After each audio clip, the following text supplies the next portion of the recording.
بسم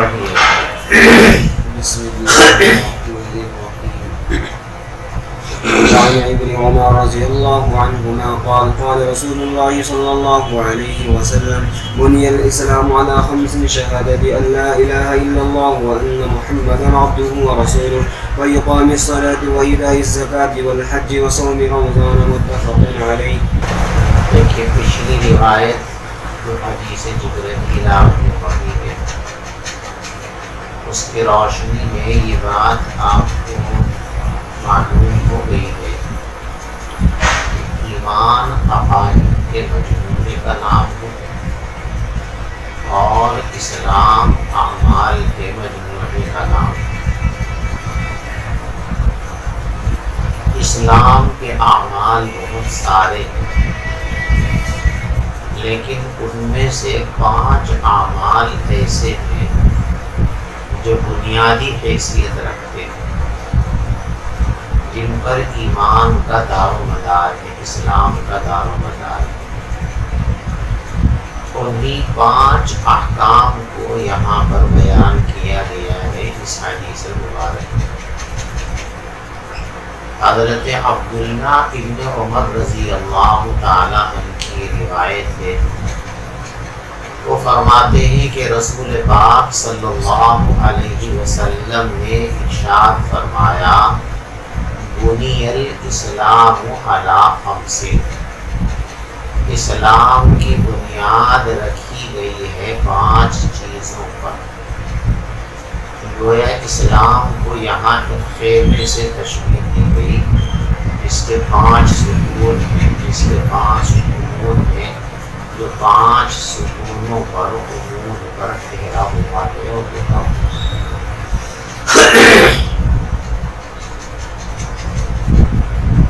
بنی الاسلام علی 5، اسلام کی بنیاد رکھی گئی ہے 5 چیزوں پر۔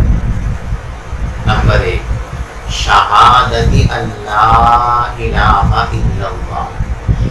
دیکھو اس کو تینوں اعراب کے ساتھ پڑھا جا سکتا ہے۔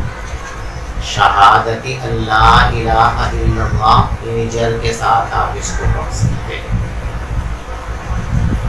بنی الاسلام علی 5، 5 کے اوپر حرف اعلی داخل ہے یعنی 5 مجرور ہے، اور شہادت اللہ الہ الا اللہ کو عطف بیان کرو، بدل اس کا ہی تو جو مبدل بن کا اعراب ہوتا ہے وہی بدل کا اعراب ہوتا ہے، ٹھیک ہے۔ تو بدلیت کی بنیاد پر جو 5 کا اعراب ہے وہی شہادت اللہ الہ الا اللہ شہادت کا اعراب، وہی آگے اقام الصلاۃ، وہی ایتاء الزکاۃ الی آخرہ، سمجھئے۔ تو آپ اس کو مجرور پڑھ سکتے ہیں 5 کا بدل بنا کر، یہ 5 مجرور ہے تو آپ اس کو بھی مجرور پڑھ سکتے ہیں چاروں جملوں میں۔ شہادت اللہ الہ الا اللہ وان محمد رسول اللہ واقام الصلاۃ وایتاء الزکاۃ وصوم رمضان وحج البیت من استطاع الیہ سبیلا۔ تو 5 جملوں کو آپ مجرور پڑھیں گے 5 کے جر کے ساتھ اس کو وابستہ کرتے ہیں۔ دوسرا اعراب اس کا ہے نصب، شہادت اللہ الہ الا اللہ وان محمد رسول اللہ واقام الصلاۃ وایتاء الزکاۃ الی آخرہ۔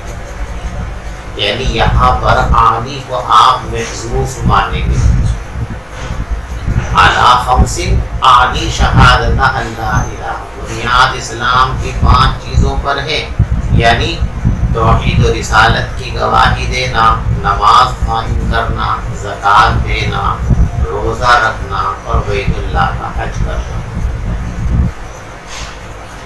اور تیسرا اعراب اس کا رفع ہے، مبتدا اور خبر کی بنیاد پر۔ بنی الاسلام علی 5، اسلام کی بنیاد 5 چیزوں پر رکھی گئی ہے۔ احدھا شہادت ان لا الہ الا اللہ، ان میں سے پہلی چیز ہے توحید و رسالت کی گواہی دینا، وثانیہا اقام الصلاۃ، اور ان 5 میں سے دوسری چیز ہے نمازوں کو قائم کرنا، وثالثھا ایتاء الزکاۃ، اور ان 5 میں سے تیسری چیز ہے زکوٰۃ کی ادائیگی، والحج ورابعھا الحج، اور ان 5 چیزوں میں سے چوتھی چیز ہے بیت اللہ کا حج کرنا، وصوم رمضان وخامسھا صوم رمضان، کہ ان 5 میں سے 5ویں چیز رمضان کے مبارک مہینے کا روزہ رکھنا ہے۔ کیا سمجھئے؟ تو شہادت اللہ الہ الا اللہ، شہادت اللہ الہ الا اللہ، اور شہادت اللہ الہ الا اللہ، تینوں طریقے سے اس کو پڑھنا درست اور صحیح ہے۔ منصوب بھی پڑھ سکتے ہیں، مجرور بھی پڑھ سکتے ہیں، اور مرفوع بھی پڑھ سکتے ہیں۔ شہادت اللہ الہ الا اللہ وان محمدن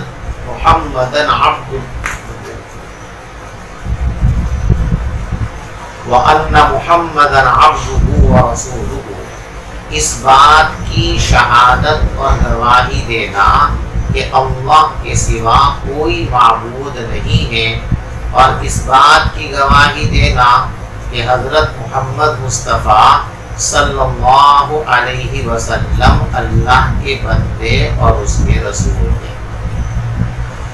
دیکھو یہاں پر ہے وَأَنَّ مُحَمَّدًا عَبْدُهُ وَرَسُولُهُ، لیکن بخاری شریف کے اندر الفاظ ہیں وَأَنَّ مُحَمَّدًا رَسُولُ اللَّهِ۔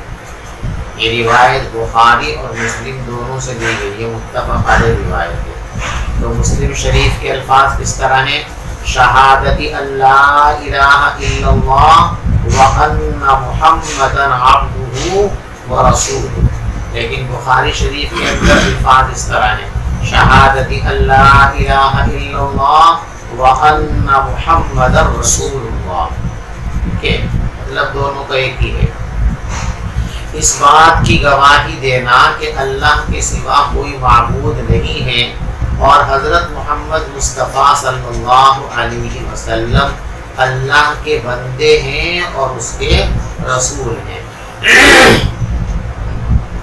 دیکھو یہاں پر ایک چھوٹا سا اشکال ہے، اشکال یہ ہے کہ توحید و رسالت کی گواہی یہ عقائد میں شامل ہو، اور عقائد کا بیان ایمان میں ہوتا ہے، اسلام میں اعمال کا بیان ہوتا ہے۔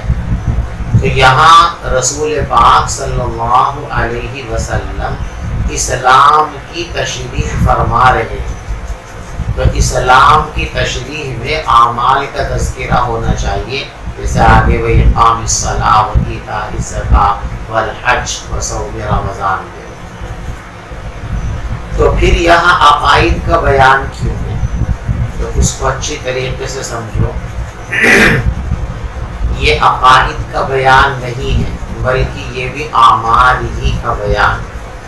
دیکھو ایک تو ہے توحید و رسالت کی تصدیق، یہ عقیدہ ہے، دل سے یہ بات تسلیم کر لینا، دل میں یہ بات جما لینا کہ اللہ ایک ہے، اللہ کے سوا کوئی معبود نہیں ہے، اللہ کا کوئی شریک اور صحیح نہیں ہے، اللہ کا کوئی مثل نہیں ہے، نہ ذات کے اعتبار سے اور نہ صفات کے اعتبار سے۔ دل میں یہ بات جما لینا کہ حضرت محمد مصطفیٰ صلی اللہ علیہ وسلم اللہ کے رسول ہیں، آپ آخری پیغمبر ہیں، آپ پر اللہ نے قرآن نازل فرمایا ہے، آپ خاتم النبیین ہیں، آپ تمام پچھلی شریعتوں کو منسوخ کرنے والے ہیں، آپ کی بعثت کے بعد اب کسی اور پیغمبر پر ایمان لے آنا یہ کافی نہیں ہے، بلکہ نجات کا مدار نبی اکرم صلی اللہ علیہ وسلم کی رسالت کو تسلیم کر لینا، یہ بات دل میں جما لینا، یہ عقیدہ ہے اور یہ ایمان ہے۔ ٹھیک ہے، شہادت اللہ الہ الا اللہ، توحید کی گواہی دینا اور رسالت کی گواہی دینا یہ عقیدہ نہیں بلکہ عمل ہے، اور یہ ایسا عمل ہے کہ آج اکثریت مسلمانوں کی اس عمل سے غافل ہے۔ یعنی رسول پاک صلی اللہ علیہ وسلم نے اسلام کے جو بنیادی اعمال ارشاد فرمائے ہیں، ان میں جو سب سے پہلا عمل ہے اس سے امت کا بڑا طبقہ آج غافل ہے۔ دیکھو یہاں لفظ ہے شہادت کا، اور آپ جانتے ہیں کہ شہادت اور گواہی منکر کے سامنے ہوتی ہے۔ اس کے سامنے ایک آدمی یہ کہتا ہے یہ آپ کا چشمہ ہے، ایک آدمی کہتا ہے یہ آپ کا نہیں یہ تو میرا ہے، تو اب گویا وہ آپ کی ملکیت کا انکار کر رہا ہے۔ تو آپ عدالت میں دو گواہوں کو پیش کریں گے جو اس کی گواہی دیں گے کہ یہ چشمہ آپ کا ہے، تو یہ گواہی کس کے سامنے ہوگی؟ منکر کے سامنے ہوگی۔ ٹھیک ہے، تو منکر کے سامنے گواہی دینا یہ عقیدہ نہیں بلکہ عمل ہے۔ ٹھیک ہے نا، تو اور شہادت توحید کا منکر کون ہے؟ رسالت کا منکر کون ہے؟ کفار مشرکین۔ گویا کہ مسلمانوں کا سب سے اہم اور بنیادی فریضہ یہ ہے کہ وہ منکرین توحید کے سامنے اور منکرین رسالت کے سامنے توحید و رسالت کی گواہی دیں، اور ان کے سامنے گواہی دینے کا مطلب ہے ان کو اس کی دعوت دینا کہ وہ بھی توحید کو مان لیں اور وہ بھی رسالت کو مان لیں۔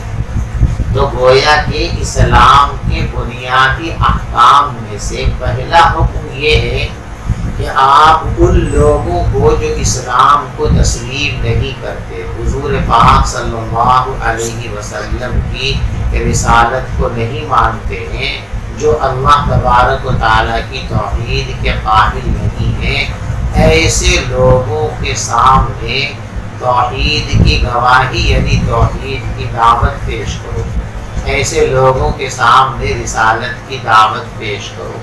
تو مسلمانوں کا ایک اہم ترین فریضہ یہ ہے کہ وہ غیر مسلم لوگوں میں توحید و رسالت کی دعوت کا کام دیں، یہ اسلام کا بنیادی کام ہے۔ ہم لوگوں کا اسلام پر مکمل طور پر جمع رہنا، اس میں دعوت کا بڑا دخل ہے۔ جو آدمی دوسروں کو دعوت دے گا کسی مشن کی اور پیغام کی، وہ آدمی اس مشن سے کبھی غافل نہیں ہو سکتا۔ جب دوسروں کو بلا رہا ہے اس کی طرف تو خود کیسے غافل ہوگا؟ وہ یہ دوسروں کو دعوت دینے کا مطلب جہاں دوسروں کو اس عمل کی طرف متوجہ کرنا ہوتا ہے، اسی کے ساتھ ساتھ خود کو اس عمل پر کمر بستہ رکھنا بھی ہوتا ہے۔ اس کی ایک مثال آپ سمجھیے، جن لوگوں کی ڈیوٹی چوکی داری کی ہوتی ہے، بہت سے محلوں میں، گاؤں میں، شہر میں چوکیدار رکھے جاتے ہیں کہ وہ رات بھر محلوں میں جا کر محلے کی حفاظت کا فریضہ انجام دیتے ہیں۔ تو وہ چوکیدار کس لیے رکھا گیا ہے؟ کہ ہم جاگتے رہیں۔ چوکیدار اس لیے رکھا گیا ہے کہ ہم آرام سے سو جائیں اور ہماری جان، مال اور ہمارے اشیاء کی حفاظت یہ چوکیدار کرے گا۔ یہ جاگتا رہے گا تو اس کے جاگتے رہنے کی وجہ سے چور اچک ہمارے محلے کے اندر داخل نہیں ہوں گے۔ اب اس کی ڈیوٹی ہے کہ وہ جاگے، لیکن وہ کیا کرتا ہے؟ دیکھا کبھی چوکیدار کا کام؟ وہ گلی گلی محلے محلے گھومتا ہے رات کو ڈنڈا ہاتھ میں لے کے، ٹارچ ہاتھ میں لے کر کے، اور کیا کہتا ہے؟ جاگتے رہیو، جاگتے رہیو، جاگتے رہیو۔ سنا؟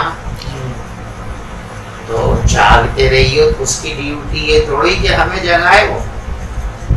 وہ جو جاگتے رہیو کہہ رہا ہے وہ آوازیں اس لیے لگا رہا ہے کہ وہ ان آوازوں کو لگاتا رہے گا تو وہ خود نیند سے محفوظ رہے گا، وہ سوئے گا نہیں، چپ چاپ بیٹھ گیا تو نیند آ جائے گی اس کو۔ اس لیے جگا رہا، جاگو جاگو جاگو۔ تو جاگو کا مطلب یہ ہے کہ اسے خود جاگنا ہے۔ اگر وہ جاگو جاگو کی سزا لگانا بند کر دے گا تو کچھ دیر میں اس کو نیند آ جائے گی، نیند آ گئی تو اس کی ڈیوٹی ختم خراب ہو جائے گی۔ تو اپنی ڈیوٹی پر کمر بستہ رہنے کے لیے دوسروں کو آوازیں لگا رہا ہے۔ تو ایسے ہی مسلمان اگر دوسروں کو اسلام کی دعوت دیتا رہے، ان کے سامنے اسلام کا پیغام پیش کرتا رہے، ان کو اسلام کا مشن سمجھاتا رہے، تو وہ لوگ سمجھیں یا نہ سمجھیں، وہ لوگ ایمان کو قبول کریں یا نہ کریں، ان کو کوئی فائدہ ہو یا نہ ہو، اس داعی کو، اس پکارنے والے کو ضرور یہ فائدہ ہوگا کہ یہ خود ایمان پر کمر بستہ رہے گا، ثابت قدم رہے گا، یہ غفلت کا شکار نہیں ہوگا۔ جو آدمی دوسروں کو یہ کہہ رہا ہے کہ شرک سے بچو، وہ شرک میں مبتلا ہوگا؟ نہیں ہو سکتا۔ جو آدمی دوسروں کو یہ کہہ رہا ہے کہ زنا سے بچو، وہ خود زنا کے اندر کیسے مبتلا ہوگا؟ جو آدمی دوسروں سے یہ کہہ رہا ہے کہ اللہ کے علاوہ کسی کو اپنی حاجت اور ضرورت کے لیے مت پکارو، بات ہے وہ خود پکارے غیر اللہ کو، اس کا سوال ہی پیدا نہیں ہوتا۔ تو شہادت اللہ الہ الا اللہ وان محمد رسول اللہ، یہ بظاہر ایسا لگتا ہے کہ عقیدہ ہے، لیکن یہ عقیدہ نہیں بلکہ کیا ہے؟ عمل۔ عقیدہ تو ایمان کے زمرے میں آئے گا، یہ خیال تو آپ کو رکھنا ہی رکھنا ہے، لیکن اس کا دوسروں کے سامنے اظہار بھی کرنا ہے، دوسروں کو اس کی طرف بلانا بھی ہے، دوسروں کو اس کی دعوت بھی دینا ہے۔ ایک مسلمان کا کام یہ نہیں ہے کہ وہ توحید و رسالت کو تسلیم کر کے گھر بیٹھ جائے، کنڈی لگا کر اپنے خلوت گاہ کے اندر نمازیں پڑھتا رہے، اللہ اللہ کرتا رہے۔ یہ ایک مومن کا کام نہیں ہے۔ مومن کا کام یہ ہے کہ اللہ نے ایمان و اسلام کی جو دولت اس کو عطا فرمائی ہے، اس دولت کو امانت سمجھتے ہوئے تمام انسانوں تک اپنی حیثیت اور قدرت کے مطابق پہنچانے کی ہمہ وقت کوشش کرتا رہے۔ اگر کوشش کر رہا ہے تو بہت اچھی بات ہے، کوشش نہیں کر رہا ہے تو گویا وہ اپنے فرائض اور ذمہ داریوں کے اندر کوتاہی کا شکار ہے۔ اللہ ہم سب کی حفاظت فرمائے۔ بنی الاسلام علی خمس، اسلام کی بنیاد رکھی گئی ہے 5 چیزوں پر۔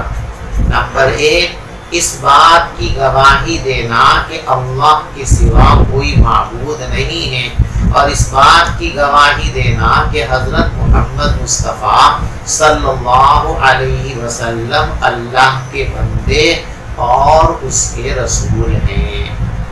وَإِقَامِ الصَّلَاةِ، اور اسلام کی بنیاد رکھی گئی ہے نماز قائم کرنے پر۔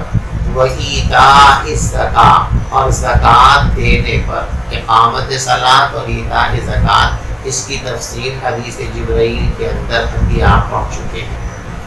والحج، اور اسلام کی بنیاد رکھی گئی ہے حج پر۔ دیکھو اس روایت کے اندر حج کا ذکر پہلے ہے اور روزے کا ذکر بعد میں۔ اس کے علاوہ اکثر روایتوں میں روزے کا ذکر پہلے ہے اور حج کا ذکر بعد میں ہے۔ حضرت امام بخاری رحمۃ اللہ علیہ کے نزدیک وہ روایت جس میں حج کا تذکرہ پہلے ہے اور روزے کا تذکرہ بعد میں ہے، ان کے نزدیک سند کے اعتبار سے وہ سب سے عمدہ روایت ہے۔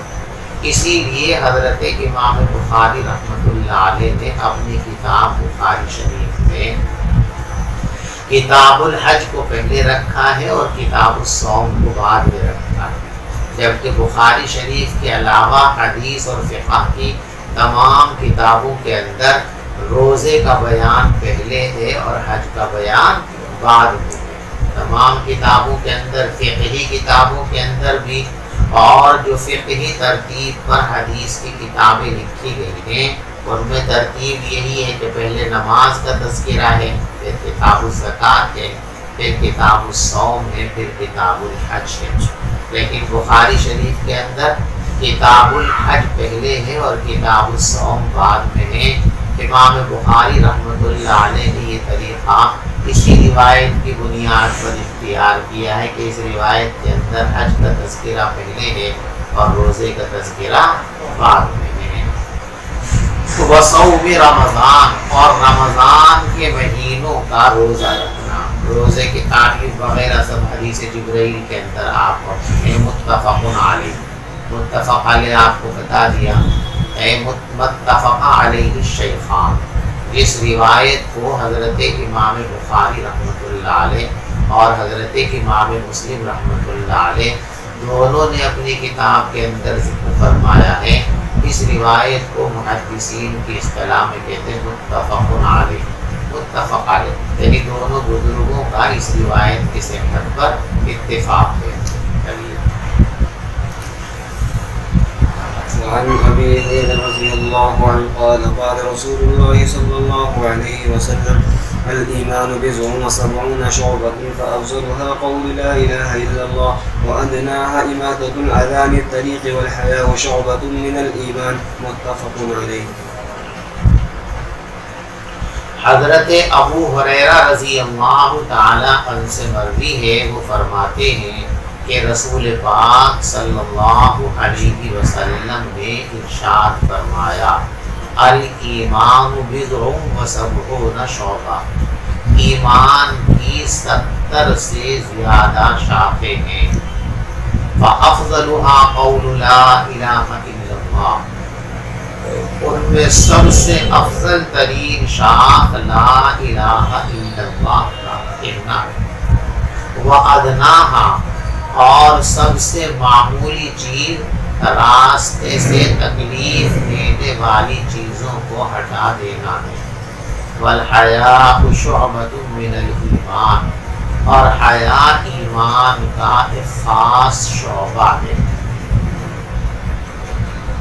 دیکھو یہ حضرت ابو ہریرہ رضی اللہ تعالیٰ، یہ ابو ہریرہ ان کی کنیت ہے، نام ان کا ابو ہریرہ نہیں ہے، ان کا نام اسلام سے پہلے کیا تھا اور مسلمان ہونے کے بعد کیا نام تھا، اس میں بہت سارے اقوال ہیں۔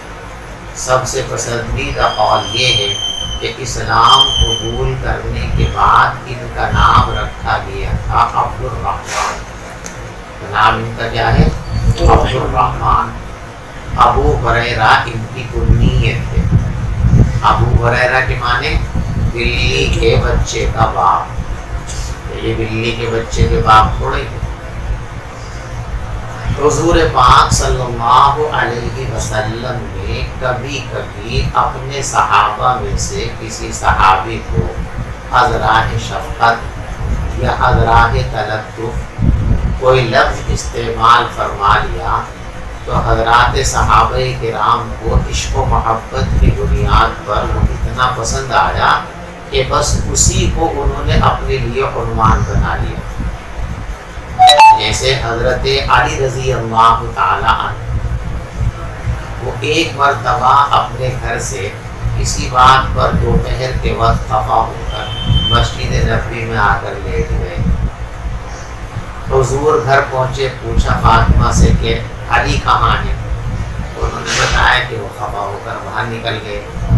آپ ڈھونڈتے ہوئے مسجد نبوی میں پہنچے تو مسجد نبوی میں آج کی طرح قالین نہیں ہوتے تھے، مرمر نہیں تھے، سنگ مرمر لگا ہوا نہیں تھا، مٹی تھی، کچی جگہ تھی۔ جا کر کے لیٹ کے پسینہ آیا تو اس پسینے کی وجہ سے تھوڑی مٹی یہاں لگ گئی.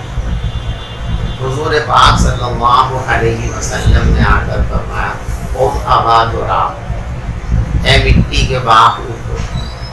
تو مٹی کے باپ، اس کا ترجمہ مٹی، لفظی ترجمہ مٹی کا باپ ہے، لیکن یہ باپ کا ترجمہ کریں گے والا.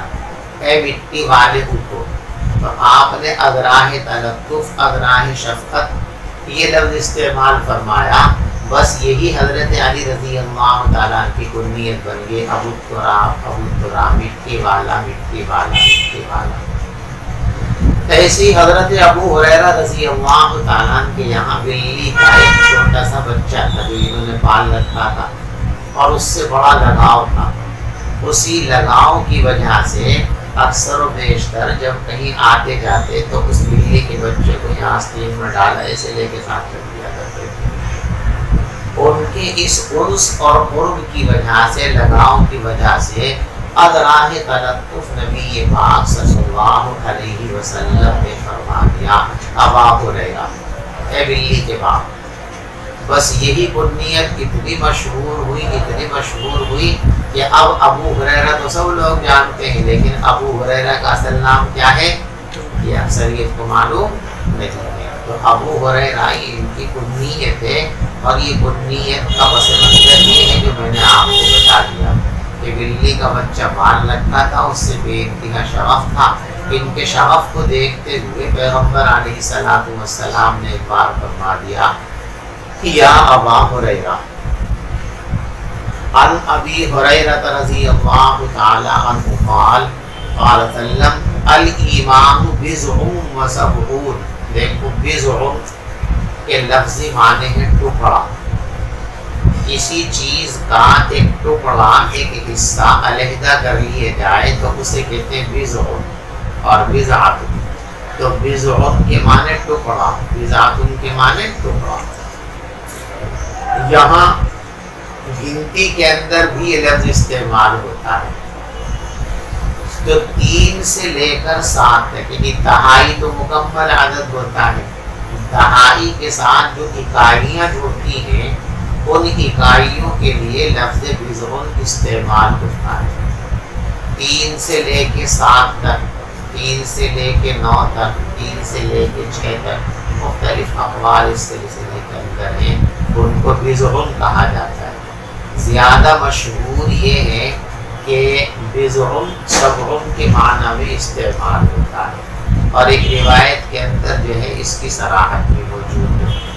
تو الایمان بضع و سبعون شعبہ، ایمان کے 70 اور کچھ شعبے ہیں، یعنی 77 شعبے ہیں.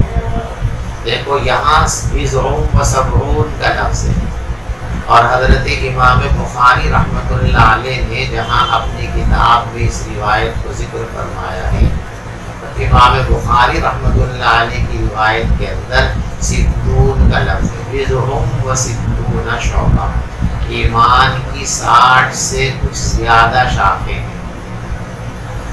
تو یہ 60 شاخیں ہیں یا 70 شاخیں ہیں، 70 سے کچھ زائد ہیں یا 60 سے کچھ زائد ہیں. 60 اور 70 والی روایت کے اندر بظاہر تعارض ہو گیا.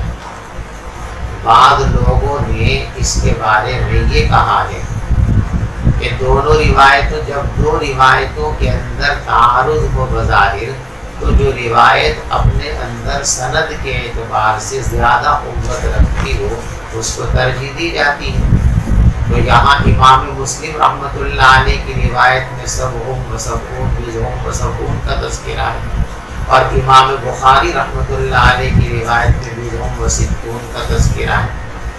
اور امام بخاری رحمۃ اللہ علیہ کی روایت حضرت امام مسلم رحمۃ اللہ علیہ کی روایت کے مقابلے میں فائق ہے، اس لیے کہ امام بخاری رحمۃ اللہ علیہ کا اور ان کی کتاب کا درجہ صحت کے معاملے میں امام مسلم رحمۃ اللہ علیہ کی کتاب سے فائق اور بڑا ہے.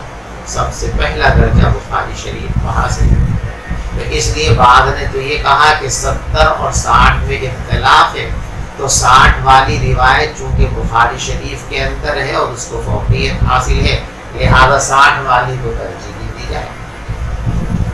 اور بعض لوگوں کی رائے یہ ہے کہ 60 والی روایت اور 70 والی روایت دونوں اپنی جگہ پر درست ہیں اور دونوں میں سے کسی ایک کو راجح اور دوسرے کو مرجوح قرار دینے کی ضرورت نہیں ہے۔ اور وجہ اس کی یہ ہے کہ حضور پاک صلی اللہ علیہ وسلم پر احکام وحی کے ذریعے تدریجاً وقتاً فوقتاً آئے، اور ایسا ہوا ہے کہ پہلے آپ کو کوئی چیز بتائی گئی، پھر اور بتا دی گئی، پھر اور بتا دی گئی۔ جیسے گناہ کبیرہ کے سلسلے میں جو گنتی آگے آئے گی تو اس میں آپ نے کہیں کچھ بیان کیا، کہیں زیادہ تعداد بیان کی۔ ایسے منافق کی علامتیں آ رہی ہیں۔ ایک روایت میں آپ نے فرمایا کہ 3 چیزیں منافق کی علامت ہیں، ایک روایت میں کہ 4 چیزیں منافق کی علامت ہیں۔ تو مطلب یہ ہے کہ اللہ کی طرف سے پہلے آپ کو بتایا گیا کہ 3 باتیں نفاق کی علامتیں ہیں، آپ نے امت کو بتا دیا۔ پھر اللہ کی طرف سے ایک بات اور بتائی گئی کہ ان 3 کے علاوہ ایک یہ چیز ہے کہ بھی نفاق کی علامت ہے، تو آپ نے اس کو شامل کر کے فرما دیا کہ 4 چیزیں نفاق کی علامتیں ہیں۔ تو اسے یہاں بھی ہوا کہ پہلے آپ کو وحی کے ذریعے اس بات کی اطلاع دی گئی کہ ایمان کی 60 سے کچھ زیادہ شاخیں ہیں، تو آپ نے وہی بات امت کے سامنے پیش کر دی۔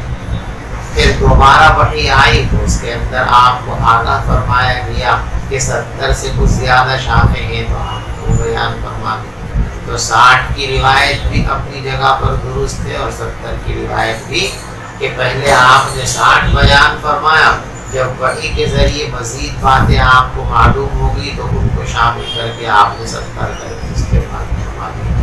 تو 60 اور 70 میں کوئی تعارض نہیں ہے، پہلے 60 فرمایا، پھر معلومات میں اضافہ ہوا تو اس اضافے کی بنیاد پر آپ نے 70 کا جملہ ارشاد فرما دیا۔ بات سمجھ میں آ گئی؟